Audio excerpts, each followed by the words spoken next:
Welcome to Dropping In, a podcast of storytelling and interviews with your host, Winter Olympian Mercedes Nichol.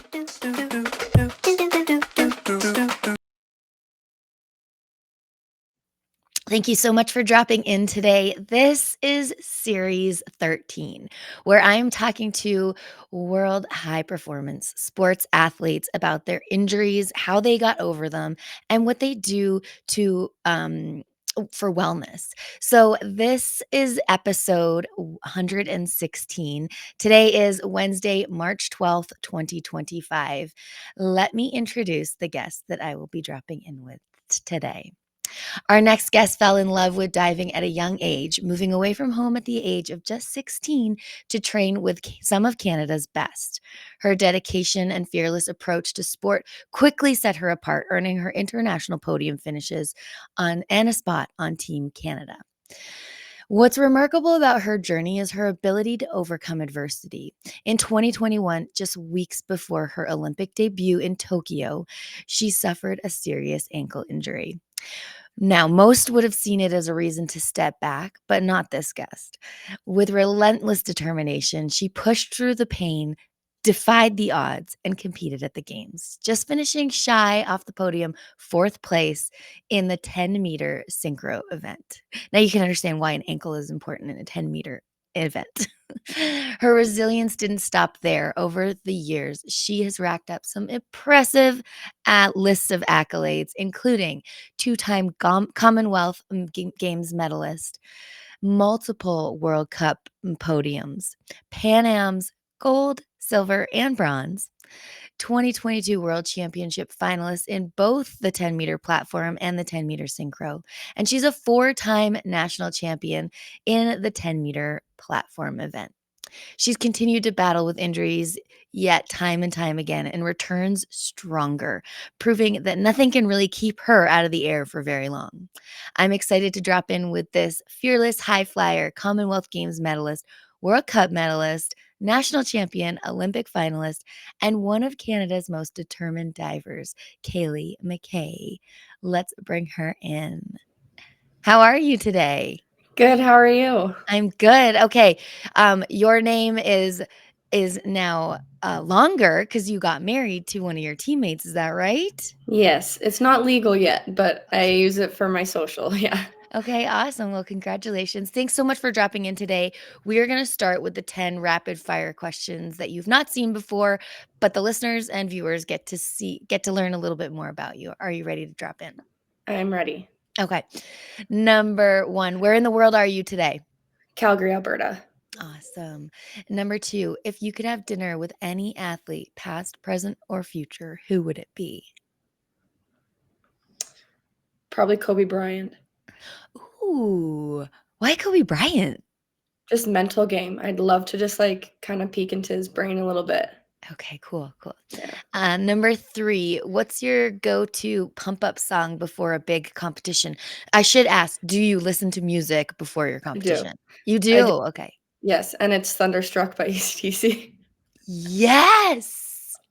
I Yeah. think I need to ask more people this question because it's coming up with some interesting answers. Amazing. That's heavy. Okay. Yeah. Number 4, what's one food you could eat every single day and never get sick of it? Vietnamese salad rolls. Oh, with what kind of dip? Peanut sauce. Peanut sauce. Yeah. Yeah. Nice. Yeah. Where does that come from? I don't know. It's like my Uber Eats, my late night Uber Eats. If I'm hungry or lazy, don't want to cook, I'll just get Vietnamese food. Okay. Yeah, I guess you can get that in Calgary. I'm Yeah. in Whistler. We don't really have that. That's awesome. Nice. Okay. Number 5, if you weren't a diver, what sport do you think you'd be competing in? I think soccer. I did soccer a lot growing up, and Okay. had to kind of stop doing it because I kept getting hurt and then had to go to diving. So I had to pick and choose which sport I wanted to do. But if I Okay. wasn't diving, I probably would have stuck to soccer. And what age were you playing soccer? I did community soccer until I was probably 12, maybe. Okay. Okay, Yeah. cool. Okay, wicked. What's the most unexpected place you've ever practiced a dive? Or even just for fun? Hmm. Well, I haven't really done much, like, practicing outside of, like, normal competition pools, Okay. but we've done a lot of, like, simulations and stuff in hotels and airports and all that stuff, so visualization, but, like, when we're moving our body, so we look kinda crazy in public. That's funny because I just watched, my friend Chris Spring, who's a bobsledder. He took his friend down a track no, he took his girlfriend down the track here, and she had a video of him, like, visualizing Moving. Yeah. corners, so I kinda know what you're talking about there. Awesome. Number 7, do you have any funny or unusual pre-dive rituals? I don't think necessarily unusual, but I do have my little superwoman pose. I stand up really tall and I just kind of close my eyes with my chamois around my stomach and just Okay. like breathe a little bit. But it's kind of become like an iconic Caeli stance that I didn't realize I was doing until someone told me about it, and then it kind Yeah. of stuck. And is that when you're at the top? At the top, if I need a little bit of peace in my mind, if I'm at the bottom waiting for, or to walk up the stairs, it's Yeah. like a calming pose for me. That is the stance of confidence. That's what it Yep. is, totally, cool. Number 8, are you a book person or more of a TV movie person? Um, TV, movie generally, but lately book person. Oh, what books are you into? I love Stephen King. Oh, So, wild. yeah, Cool, okay, that doesn't yeah. keep you up at night? No. Awesome, okay. Number 9, what's the best piece of advice a coach has ever given you? To trust the process, really. Okay, I think that, like, with the coaches that I've had in the past, the ones recently have been very, very good with mental game and helping me kind of get through stuff. And trusting the process means, trusting that even on the bad days, it's for something and there's a path that I'm on, and it means that there's good and bad, and not to give up really when it gets bad. okay, that's awesome. Yeah. You get along with your coach, I'm assuming. Yeah. There's a lot of trust there, that's awesome. Yeah. Okay, last one of the rapid fire. What's the one thing most people don't know about being a professional diver? I think some people don't really understand how high impact and high intensity is. Okay. On TV, people see us being very elegant in the air for 5 dives, and it looks like a short little, like it's a total of about maybe 5 or 6 seconds in the air, right, when we're Yeah, competing. yeah. But we do hundreds of dives a week, Mhm. hundreds of jumps a day.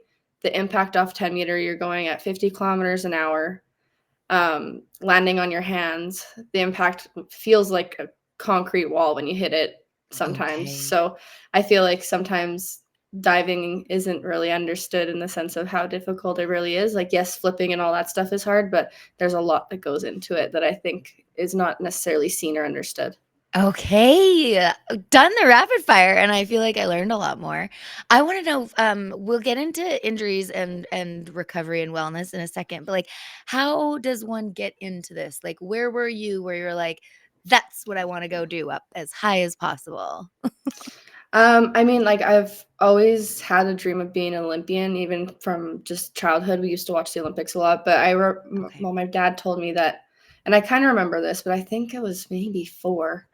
I was Yeah, in a pool, I think Banff or something. We were camping, yeah. and my grandpa dared me to go do a front flip off of the 1 meter for $5 or $1 or something like that. And I went Yes. and did it without even thinking. Okay. And my parents were like, "Oh my goodness.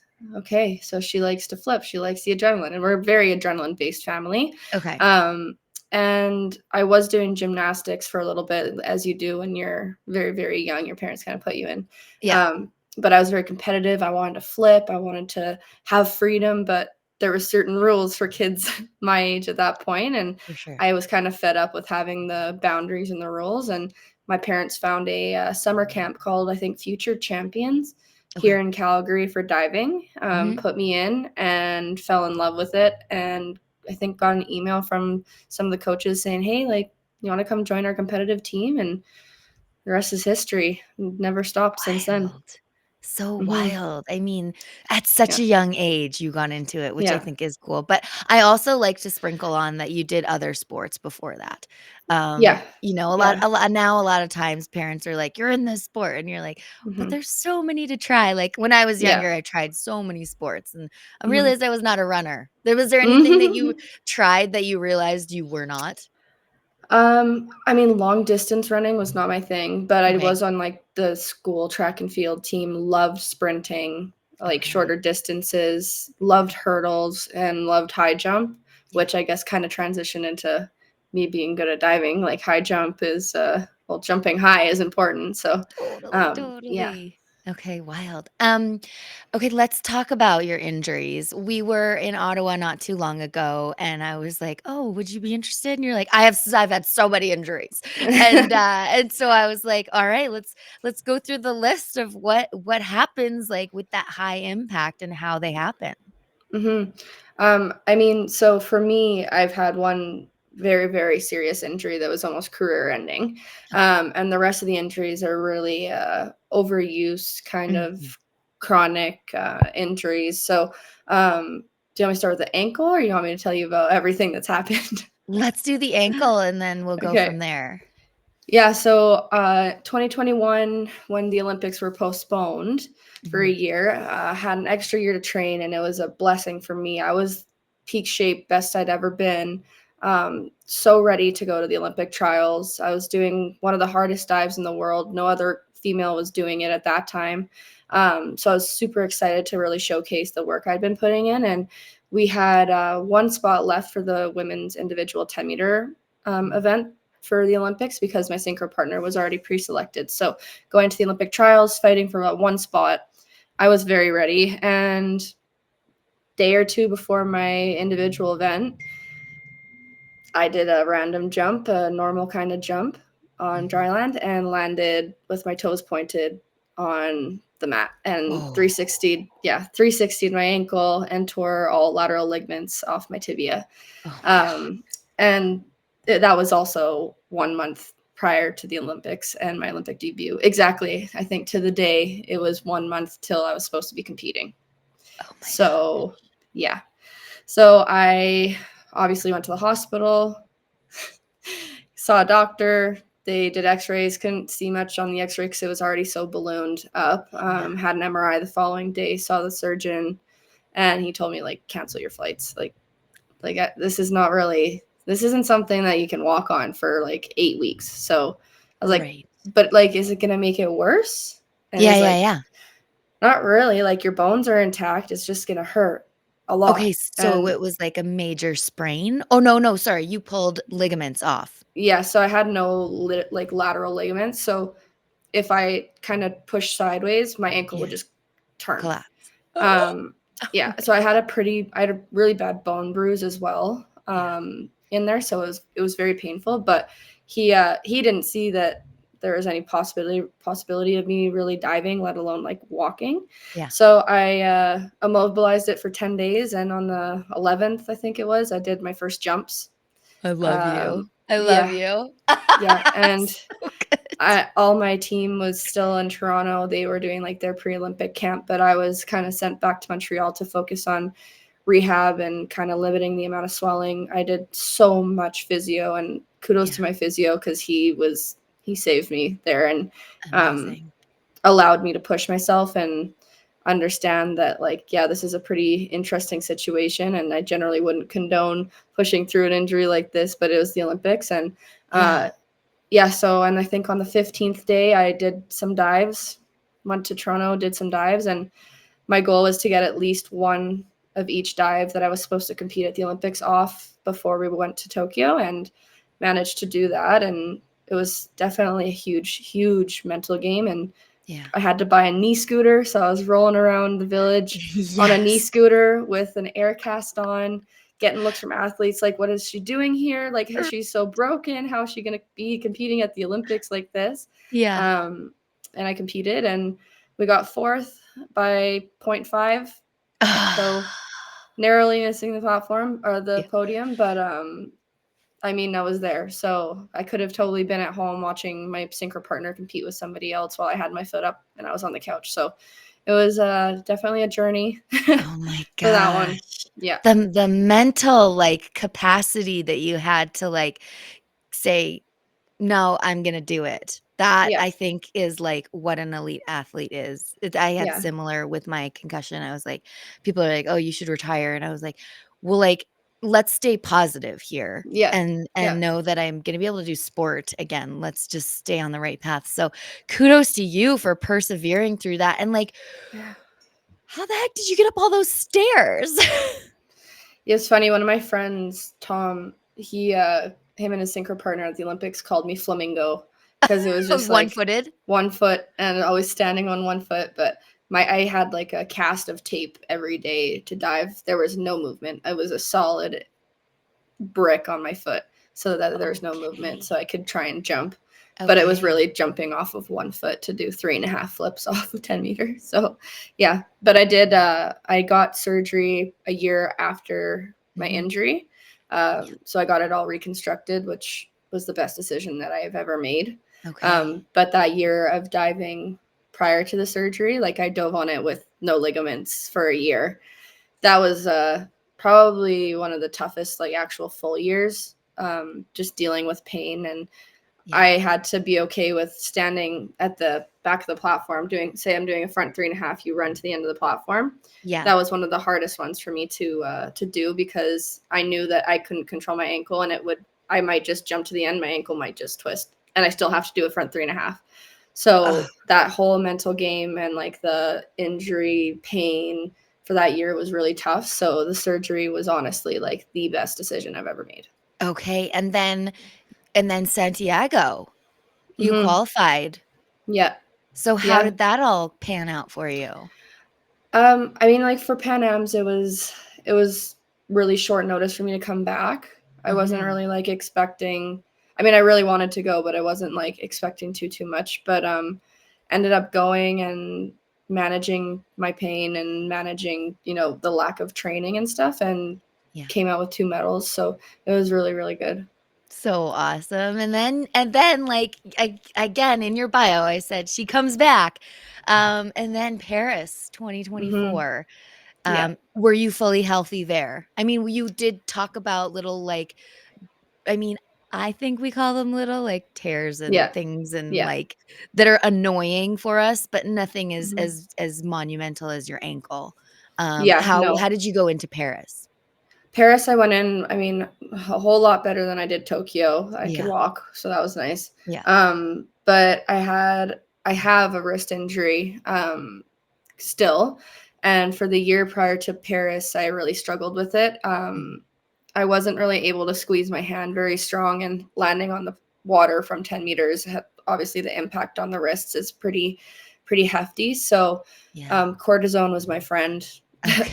the year before Paris. Okay. Um, but that was really just a band-aid. So Yeah. in Paris, I didn't really have too many distractions, which was really, really nice. But um, post Paris, I really felt the body breakdown. I felt that I think post Paris, that adrenaline that I had probably for 6 months, Mhm. honestly, Mhm. really would just shut off. And woke up one morning, I was like, "Ow, okay, yeah, my It's body there. hurts." Oh, Yeah. man. Okay. Um, but that's the reality of it. Like a lot of, for me, at least in my experience with sports, that there's time to fix your injuries, but there's Mhm. also time to manage them. So it's the year before the Olympics, it's hard to fix anything. You can't really take time off. So Yeah, I call them band-aids, but you find some band-aids that can help you kind of persevere and push through, and then gather yourself after, that Olympics or big goal that you've had that you've been trying to just like get to.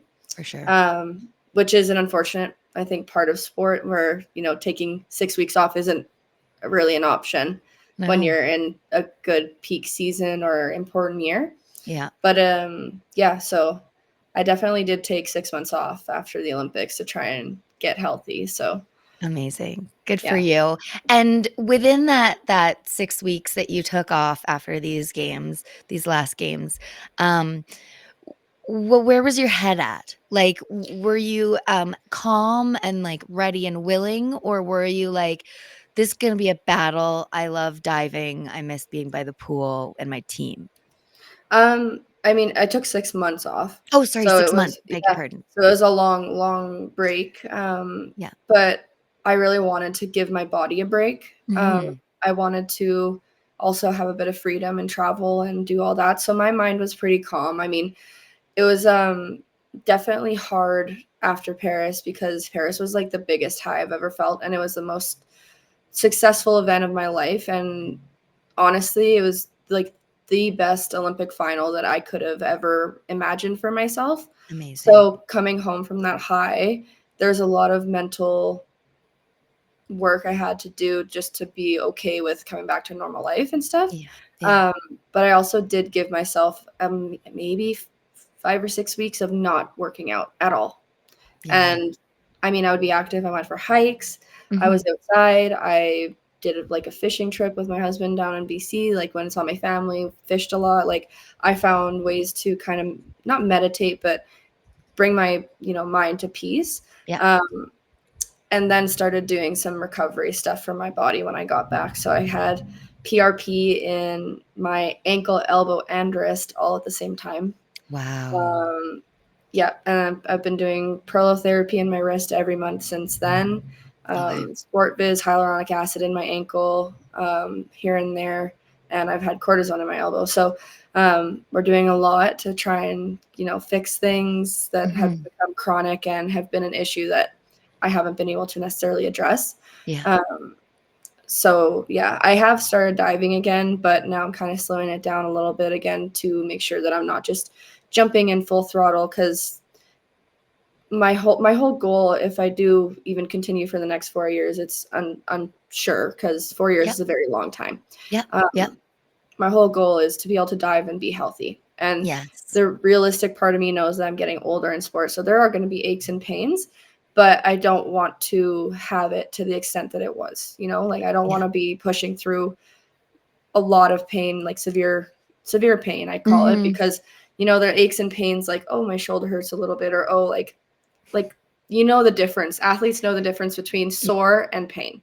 Yes. So that's my whole goal with this kind of quadrennial with that. And I'm taking that approach of really, really trying to recover, being very, very focused and motivated with my rehab and prehab. Yeah. Got like an hour and 15 session for I all of my rehab exercises. So I did see that on your Instagram. I was like, "Oh, she has got the bands out. oh yeah. She's doing it." And Yeah. that's dedication, man. That's self-motivation, and it's awesome. But I know Yeah. it's necessary. Um, Yeah. we don't like when I retired from competitive snowboarding, I went to my friend who was my teammate. She's a Chinese medicine doctor, Dom Valet. She's been on the podcast, and I went in, I'm like, "Yeah, like my ribs hurt a lot, like all the time." And she's like, "You shouldn't be in chronic pain." But I think that's just, like, the mentality of an elite athlete. You're like, "No, no, this is normal." It's Like, it just fine. becomes our new normal, and you're like, Yeah. "Oh, someone needs to sit me down and be like, 'No, that's not normal.'" Because Yeah. you just live it for so long that you're like, "That's Yeah. fine, it just hurts." And you're like, It's almost like a white noise that kind of gets drowned out in the "Yes." background. And it's like when it's gone, it's more surprising than when it's there. I So, know. I yeah. know, to walk around and be like, "Oh, nothing hurts." Yeah. Wild. Like, I don't that's a know when whole that's going to happen. It's you're gonna get there, I promise. I mean, like you said, 4 years is a long ways away. Yeah. But I mean, do you like when I after my second Olympics, I was like, "Do I still love it?" And I took Mhm. it like one competition at a time. And if I still loved it, then I would keep doing it. And that took me to 2 more Olympics. So you never know where your journey is gonna take you. And exactly what your coach said, trust the process. Yeah. Yeah. Let's talk a little bit more. I mean, you went through a lot with your recovery. Thank you so much to your physio. Shout out to your physio. Your doctors with the PRP and the cortisone. Mhm. Totally amazing to help you get through it. How did the PRP work for you so far? I know it's a long recovery. Yeah. I mean, people that get PRP know that it's hit or miss. It's really a situational kind of like person to person. Um, for me, I've definitely noticed an improvement in my ankle. Okay. Um, but wrist and elbow haven't really noticed much, although wrist and elbow is kind of, I mean, the elbow was definitely a shot in the dark. It was just, we were doing it in the ankle and the wrist anyway, so we're like, okay, may as well try the elbow. Yeah. um, and the wrist is maybe a little bit better now, but it's Mhm. hard to tell because I'm getting also Prolo injections monthly. So there is that, flare up of pain and then kind of prolonged pain. So even now, like putting weight on my wrist is still a little bit painful, but I do think that the PRP has helped with the healing process. I think that Yeah. the pain I have is more of a body mechanics kind of issue, Okay. which makes me hopeful because that's what I'm working on with my rehab and stuff. Awesome. But yeah, I think that the PRP definitely, worked a little bit for me, but I don't think it's like my magic cure. I think it's Mhm. just maybe a small tool that kind of is helping a little bit. Yeah. Which is great because that's kind of the Yeah. way things go. For those of our listeners and viewers that aren't sure what PRP is, we do talk about it in episode 113 with Will Amard because he tore his bicep before Yeah. going to the Yeah. games, and I had him on earlier, and we kind of get into all of that as well. What about wellness? Like, how are you taking care of your mental state? I really appreciate that you shared with us that you kind of got out into nature, went fishing, took the time to Mhm. wind down. But what else have you been up to? I mean, my mental wellness has been definitely a journey, and it's been like a huge learning process for me. I've been really trying to be outside. Like I moved back to Calgary right after the Olympics, Yeah. after being away for 9 years, and moving back for me was just super helpful in the sense that I can literally just go outside and be in the mountains, and that's my Yeah. happy place. And being outdoors is just where I'm at peace. So Mhm. yesterday even. I was struggling mentally this Mhm. past weekend. Monday was really hard. And yesterday I got up and I was like, I'm going to the mountains. And I just Okay. went for like a 4 mile walk and in the mountains by myself Yeah. and felt so clear, so happy, like, and at peace. But I've been also like making sure to try and like eat well, sleep well. Like people kind of Yeah. take for granted how much that impacts you. Yeah. But I also journal a lot, write down my thoughts. And I think that when you communicate, even to yourself and admit what you're kind of feeling, Yeah. that's a big step in the healing process rather than just kind of trying to hide away from what you're feeling. So for me, even just writing down anything that like I'm Yeah. struggling with my mental wellness, then it's easier for me to kind of adapt and move forward from it or make a plan of how I want to, Oh, I fix love things. that. I Yeah. love that. I love that so much. I don't do that enough, I don't think. And It's hard to get into. It's hard to make it a habit, it is, right? it totally is. Yeah, I got one Yeah. of those, journals that's like, one phrase a year, and it's like a 5-year thing, so each page is like the same day of that year, but 5 years in a row, and then you can Mhm. look back and reflect and see where you're at. I'm not gonna Yeah, say that's I'm good at awesome. it. I'm not good at it. I was for the first year, the second year, now I'm like, I have everything in my calendar in my phone, so I could just Yeah. put it back in there, but I think that's really important to, like, also understand sleep is so important. So It's important. it's like one of these things that, I mean, when you're in your 20s and teens, you kinda don't think about. When you get a little bit older, you're like, "Okay, I need my sleep." And women Well, need yeah. more sleep too. And not only just for like mental wellness, but physical wellness, recovery, rehab. Like you're not gonna recover and like you're more injury prone when you're sleep deprived or not sleeping as well. So that became like a pretty big pillar for me, like Mhm. trying to sleep well at least, Yeah, trying yeah. not to scroll until 12. Yes. I Yes. appreciate you say that because, like, it's a thing. Oh, it's a It's, thing. like, such a Yes. thing, and I that does not help my mental health at all, but then here I No. am being like, I put time limits on my, social media, and you totally always have the option for, like, 15 minutes more, but then Yeah. I'm aware that it's, like, another 15 minutes, and Yeah. that helps, but putting that down, I've deleted TikTok twice, and I don't have it anymore. Yeah, I'm considering it too. I Well, maybe become the thing is, you become like a metronome, right? A metronome of just like scrolling, and then 35 minutes goes by, you put your phone down, and your heart's like, where am I? Yeah. I was just in a different universe. I need to be a Uh-huh. little bit more present in my own life. I'm like, my So water's true. boiling to put the noodles in. I've been like, Yes. We agree on that. Before we depart, I want to like get a gauge on you. So your husband is in the same sport as you. Would you Mhm. consider him a mentor? 100%. Yeah. Yeah, he retired after Tokyo, Yeah. but he went to Rio as well. Amazing. So being in Tokyo together was really special, but he was really, and still is, a huge pillar of support in my life. I mean, I think we lived something pretty special. I mean, we were in the same diving group for 7, 8 years. I mean, I lived in Montreal for 9, so that as long as I lived in Montreal, and I mean, ended up getting married, but we were together 24/7. We would Yeah. wake up together, eat breakfast together, go to training together, dive together. We did synchro together at World Cup and World Series and medaled together. Like, he was someone that I could count on, like, completely. And he also understood everything. And I think that that's something I'm so lucky to have, is that, you know, it's hard when you're in a relationship with someone that's not an athlete and you're a high level athlete, because you cannot share how you feel to Yeah. the same extent.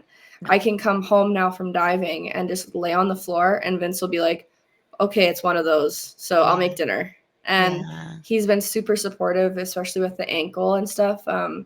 Coming back after the ankle, I didn't ever think I was going to be able to dive at as high of a level as I was diving prior to the injury. Okay. And he was the one that was really like, you can be better. Like, this can make you better. And That's the best. I remember when I won my first and only world championships medal, that's what I was thinking about. Like, I was thinking about him telling me that I'm able to do it. Like, I have this thing where I say I'm strong, beautiful, capable, confident, and competent. Yeah. And he kind of like helped me add all those words in, and it just, like, he is just the epitome of support. And I'm Oh so my. excited and happy that I'm sharing my life with him now, because Yeah. moving forward from sport, if I do even soon, I know that I'll always have that kind of support in every kind of aspect of life, and it's just super special. Oh, I love that. You're warming my heart. What a great way to end this podcast episode. I love that so much. Having someone in your corner, that is so important. A yes person that you trust. Yeah. That has made, I want to say, a lot of people's careers as well. Yeah. Awesome. Okay. I learned so much. We talked about it just a little bit. I think mentors are really important as well. Where can people find you online? Mostly Instagram. Okay. My What's your- tag is at CaeMcKay. It's K McKay. But yeah, and I mean, Facebook, Instagram. I have TikTok, but I'm not very good at posting on it. I think that's Um, but Instagram is a little bit more real with my life, and I try to be very, very transparent and share honesty through my page. So, yeah. amazing. I love that. Okay. Well, everyone, go give her a follow. And thank you so much for dropping in today. Really appreciate you taking the time and being vulnerable and sharing your story, because it is a good story that you have. Thank you for dropping in. Thank you. Thanks so much for dropping in today. You can find everything you want to know about Dropping In with Mercedes at droppinginwithmercedes.com. Don't forget to subscribe on Apple, Spotify, and YouTube. Thanks DJ Kenosis for the music and my mom for the intro voice.